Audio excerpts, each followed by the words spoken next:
골목 상권을 지키자. 요즘 뭐 가요 기획사들 사이에서 뭐 이런 이야기가 돌고 있다고 하는데 어떤 이유인지요? 이거에 대해서 김지영 기자가 좀 자세히 이야기 좀 해주셨으면 고맙겠습니다. 네, 그러니까 이제 기획사들이 아이돌 육성 프로그램이 이제 가요 시장을 흐리고 있다라면서 이제 목소리를 높인 건데요. 그 한국 매니지먼트 연합이라고 그 기획사들이 뭉친 조직 같은 게 있어요. 이거 줄여서 연매. 죄송합니다. 한매연이라고 하는데요. 한매연에서 그러니까 목소리를 문제를 제기를 한 것인데 요즘에 방송사에서 프로듀스 101 같은 101 같은 그 프로그램 많이 만들잖아요. 그러니까 그러다 보니까 방송사가 아이돌을 기획하고 음반 공연 광고 수익들을 지금 전부 다 가지고 가고 있단 말이죠. 그래서 가요 기획사들이 이걸 좀 방송사한테 시정을 요구를 한 거예요. 그러니까 엠넷 같은 경우에는 지금 현재 아까 보셨던 101 매니지먼트 대행을 YMC 엔터테인먼트에서 맡고 있거든요. 그러니까 이 회사는 근데 잘 아시다시피 CJ의 자회사예요. 그러니까 원어원이 지금 벌어들이는 모든 수익을 방송사, 그러니까 CJ가 가지고 가고 있다는 말이죠. 그러니까 사실 기획사들 소속이지만 기획사가 가져가고 있는 돈은 별로 없기 때문에 이번 그 목소리의 핵심은 뭐냐면 오디션 프로그램을 만들지 말라 이런 얘기가 아니라 우리에게도 수익을 나눠 달라 이게 좀 핵심인 것 같습니다. 뭐 워너원은 정말 대세가 맞긴 맞네요. 뭐 어떤 난리네요. 이야기를 해도 워너원이 빠질 수가 없는데, 그러니까 결국은 워너원과 같이 뭔가 초대형 스타를 발굴하는 방송사가 할 일을 빼앗고 있다라고 되겠죠? 그렇죠. 이제 이전에도 사실 오디션 프로그램, 뭐 발굴 프로그램은 있었어요. 근데 이를 토대로 프로젝트 아이돌 그룹까지 만들어서 이렇게 하는 건 비교적 최근 트렌드죠. 뭐 기억하시겠지만 프로듀스 101 시즌 1이 2016년 1월에 있었는데 이때 이제 아이오아이를 만든 게 시발점이었죠. 그러니까 이후에 이제 소년 24도 있었고요. 또 뭐 지금 말씀하신 대로 101을 탄생시킨 프로듀스 101 시즌 2도 있었고 최근에는 이 붐을 잇기 위해서 지상파에서도 중고 아이돌 육성 프로그램을 준비 중이라고 하니까요. 그래서 방송사들도 이게 된다 싶으니까 뛰어놀고 있는 거죠. 근데 이제 계약 기간이나 내용 같은 것들을 더 이렇게 좀 촘촘하고 치밀하게 더 많은 수익을 방송사가 가져갈 수 있게끔 만들고 있는데 예를 들면 아이오아이 같은 경우에는 이제 프로젝트 그룹 활동 기간이 10개월이었어요. 근데 이번에 원어원 같은 경우에 내년 12월 31일까지 1년 넘는 기간이 묶여 있거든요. 그러면은 이 프로그램 이후에 활동 시간이 지나치게 길다 보니까 소속사들이 가져갈 게 없는 거죠. 그러면은 이후에 원어원이 해산을 한다고 하더라도 그 후광 효과를 소속사에서 누릴 수가 없는 거예요. 그러니까 기본적으로 이 원석을 발굴해서 했던 거는 소속사들이잖아요. 그리고 어떻게 보면 이 세공을 CJ 엠넷이 한 건데 그 세공한 가치를 너무 많이 가져가는 거 아니냐 라는 식의 목소리가 나오는 거죠. 그래요. 뭐 들어보면 사실은 뭐 복잡한 문제인 것 같긴 한데요. 방송사 측에서 아이돌 엔터 사업에 손을 대는 이유가 또 따로 있겠죠? 어떤 이유가 있나요? 뭐 속사정이 딱히 있다라기보다는 그냥 대놓고 그 이유가 보이실 것 같아요. 뭐 당연히 수익 때문이고요. 아이돌 오디션 프로그램이 계속 이렇게 나오는 이유는 돈을 많이 벌 수 있기 때문이에요. 광고도 붙고. 방송사가 이제 예능을 통해서 직접 아이돌을 발굴하고 기획하고 활동까지 손을 대고 있잖아요. 원어원 열풍을 보면 알 수 있으실 겁니다. 나야나가 지금 음원 1위를 차지하고 여기에 출연한 아이돌이 또 여기에 이렇게 소속된 아이돌 그룹들이 계속 속속속 신인 그룹으로 나오고 있단 말이죠. 그러니까 사실 지금 원어원 없이 가요계가 돌아가지 않는 것처럼 보일 정도로 굉장히 많은데요. 지금 이 친구들이 다 음원 시장을 장식하고 있는데 이 모든 수익이 방송사로 가다 보니까 매니지먼트사는 이제 설 곳을 잃는다라는 느낌이 들겠죠. 그러니까 자기네 소속인데 왜 자기네가 버는 돈은 없지라고 생각을 하다 보니까 이번에 목소리를 내기 시작한 것 같습니다. 그래요. 그러니까 뭐 결국은 참 아이돌 산업이 돈이 많이 되기 때문이라는 건데 곽우신 기자는 어떻게 생각하세요? 뭐 사실 이렇게 프로젝트 아이돌 그룹이 나오는 게 장점이 아주 없다고는 할 수 없어요. 분명히 있긴 있습니다. 그러니까 소속사에서 제대로 눈에 띌 만한 그 기회 자체가 없었던 인재들에게 재조명할 수 있는 기회를 주는 거죠. 또 특정 소속사에 얽매이지 않고 그룹으로서 다양한 조합이 가능하다는 점도 분명히 있습니다. 이 브랜드 이미지 자체가 그룹으로서 오랫동안 지속되는 것도 있고요. 근데 다만 이제 이런 것들이 너무 활성화되다 보면 안 그래도 방송사가 힘이 센데 이렇게까지 나서게 되면 소속사들이 방송사에 줄대기가 일어날 수밖에 없어요. 아 이번에 우리 좀 넣어달라 이런 식으로 출연시켜달라고. 엠넷이 성공한 이후에 다른 방송사에서도 지금 비슷한 기획들을 준비 중인데 그 과정에서 몇몇 소속사한테 자원들 내놓으라고 반협박적으로 요구하는 기세라는 말들이 들리고 있어요. 그럴 좀 그러니까 마치 그러니까 프로 구단들 같은 경우에 국가대표 시즌이 되면은 선수들 차출해줘야 되잖아요. 근데 이 과정에서 좀 자발적으로 할 수도 있고 아니면 좀 잘 조정을 하면은 상관이 없는데 일방적으로 그럼 국가대표 하니까 당연히 다 빼내, 다 내놔라고 하면은 각 그 자원들을 데리고 있던 소속사 구단들만 피해를 입게 되고 거기서 만약 부상당하면 그거에 대해서는 아무 책임을 안 지는 구조인 거잖아요. 그러니까 이런 구조들이 좀 워낙 이 대중음악계가 처음 겪는 문제다 보니까 좀 현명한 조언들이 좀 많이 필요한 상황입니다. 그러게요. 근데 네. 저도 뭐 예전 그 기억을 다시 한번 그 더듬으면 그 가요기획사 그리고 기획사하고 또 방송사 이 힘겨루기 예능도 마찬가지입니다. 네. 이게 뭐 한두 번이 아닌 것 같은데. 네. 네, 맞습니다. 그러니까 대형 기획사, 방송사의 갈등은 아주 오래전부터 있었던 일이에요. 그러니까 기획사는 방송사한테 왜 우리 일이 많이 안 줘? 라고 불만을 갖고 방송사는 기획사한테 왜 우리 예능 프로그램이랑 드라마 많이 안 나와? 라면서 불만을 가지면서 이제 대립구도를 이루는 건데 요즘에 스타가 권력을 갖고 있기 때문에 방송사가 기획사를 보이콧하는 경우는 거의 없어요. 보통 기획사가 방송사를 보이콧하거든요.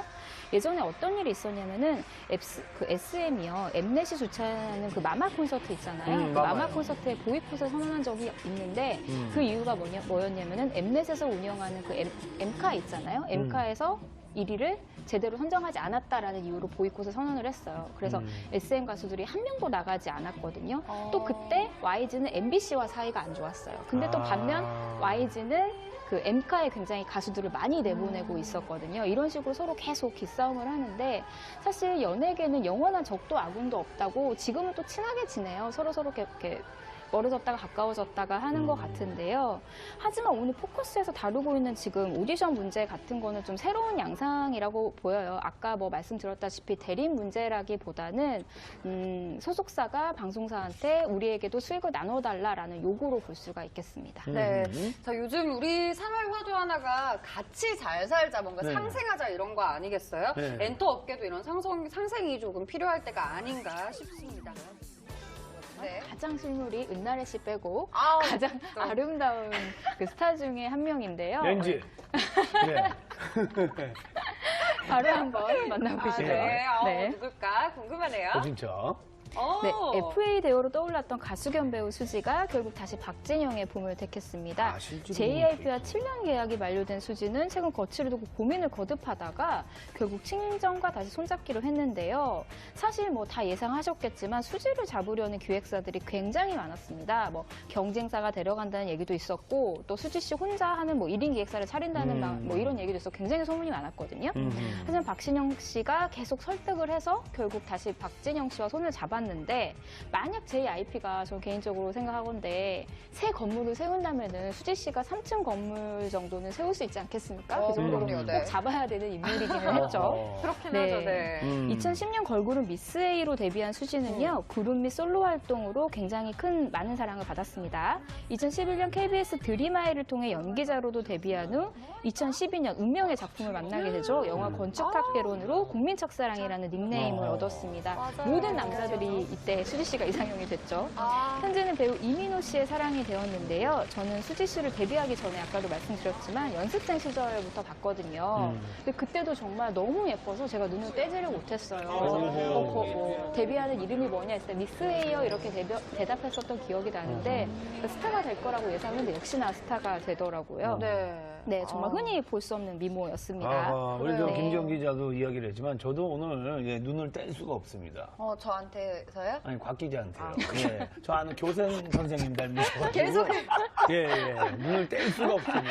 아직도 지금 선생님을 머물러 아우 있는. 그 잔상이 네. 선생님이 계셔서 지금 열의가 있는 거예요. 감사합니다. 알겠습니다. 아니 근데 수지 씨는 정말 뭐 거의 전 국민이 인정하는 예쁜 스타 중에 한 명일 텐데 네. 또 연기 이번에 SBS 수목극으로 돌아온다고요? 맞아요. 그 당잠사라고 당신이 잠든 사이에라는 그 드라마를 안방에 컴백을 하는데요. 제작진들한테 얘기를 들었는데 수지 씨가 이번 연기를 굉장히 잘했대요. 그래서 이번에 좀 사실 그동안 어떤 커리어를 보여주는 데는 조금 미흡한 면이 있었는데 이번에 어떤 모습을 보여줄지 기대가 됩니다. 타이밍이라고도 하잖아요. 아, 같은 말과 그럼요. 같은 행동을 하더라도 네. 언제 어떻게 하냐 좀 결과가 많이 달라질 텐데 네. 그 타이밍을 놓쳐갖고 조금 구설수에 오르신 분을 준비를 했습니다. 한번 네. 보시죠. 그렇죠. 예, 비스트 출신 가수 장현승 씨가 지난 7월 31일이죠. 자신의 인스타그램에 때 아닌 사과문을 올렸습니다. 이 비스트 멤버 시절부터 있었던 스케줄 무단 불참, 태도 불성실, 멤버 간 불화 문제 등에 대해서 나름 진솔하게 털어놓았는데요. 하지만 팬들의 반응이 그렇게 호의적이지만은 않았습니다. 그래요? 사실 지난해에도 비슷한 문제에 대한 사과문을 올린 적이 있었는데요. 당신이 비스트에 소속되어 있었을 때였죠. 근데 이후에 그룹 비스트를 탈퇴를 하고 솔로로 전향을 하면서 당시 팬들에게 좀 뒤통수를 좀 맞았던 기억이 있죠. 그리고 1년의 시간이 조금 넘은 지금 비스트는 하이라이트가 돼서 새 출발을 알렸죠. 장현승 씨는 지난달 27일에 신곡을 발표했습니다.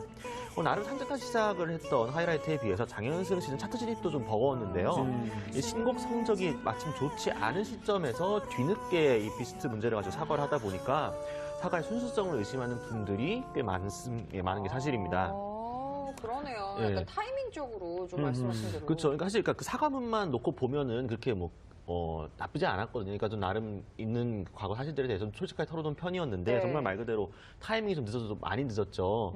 안 하는 것보단 낫지 않겠냐라고 말씀하시는 분도 있긴 있는데 좀 이 팬들 중에서는 특히나 비스트 때부터 응원했던 팬들 중에서는 차가운 시선을 두시는 분들이 꽤 있어요. 아마 장현승 씨가 그들의 마음까지 돌리기 위해서는 이 반성 이후에 어떤 행보를 보이냐가 굉장히 중요할 것 같거든요. 그 진정성을 어떤 식으로 증명할 수 있을지 좀 주목해야 될 것 같습니다. 네.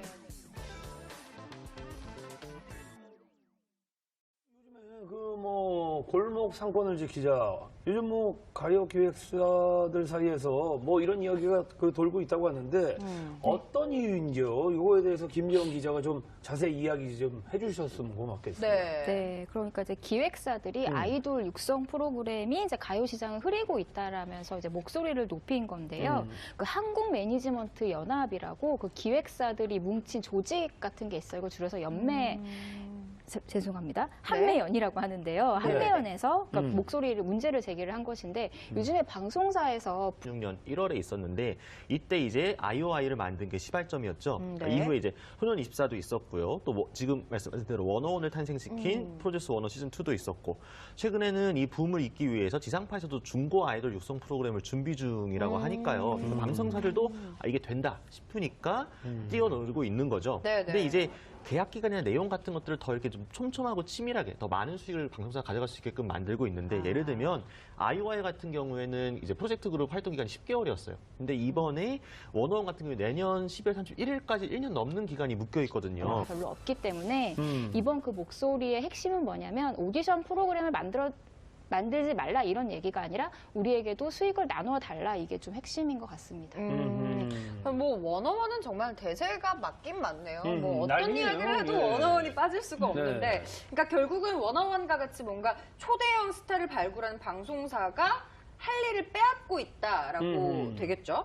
그렇죠. 이제 이전에도 사실 오디션 프로그램, 발굴 프로그램은 네. 있었어요. 근데 이를 토대로 프로젝트 아이돌 그룹까지 만들어서 이렇게 하는 건 비교적 최근 트렌드죠. 기억하시겠지만 프로듀스 101 시즌 1이 2016. 그러면은 이 프로그램 이후에 활동 시간이 지나치게 길다 보니까 소속사들이 가져갈 게 없는 거죠. 그러면은 이후에 101이 해산을 한다고 하더라도 그 후광 효과를 소속사에서 누릴 수가 없는 거예요. 그러니까 기본적으로 이 원석을 발굴해서 했던 거는 소속사들이잖아요. 그리고 그렇죠. 어떻게 보면 이 세공을 CJ 엠넷이 한 건데 그 세공한 가치를 너무 많이 가져가는 거 아니냐 라는 식의 목소리가 나오는 거죠. 그래요. 들어보면 사실은 복잡한 문제인 것 같긴 한데요.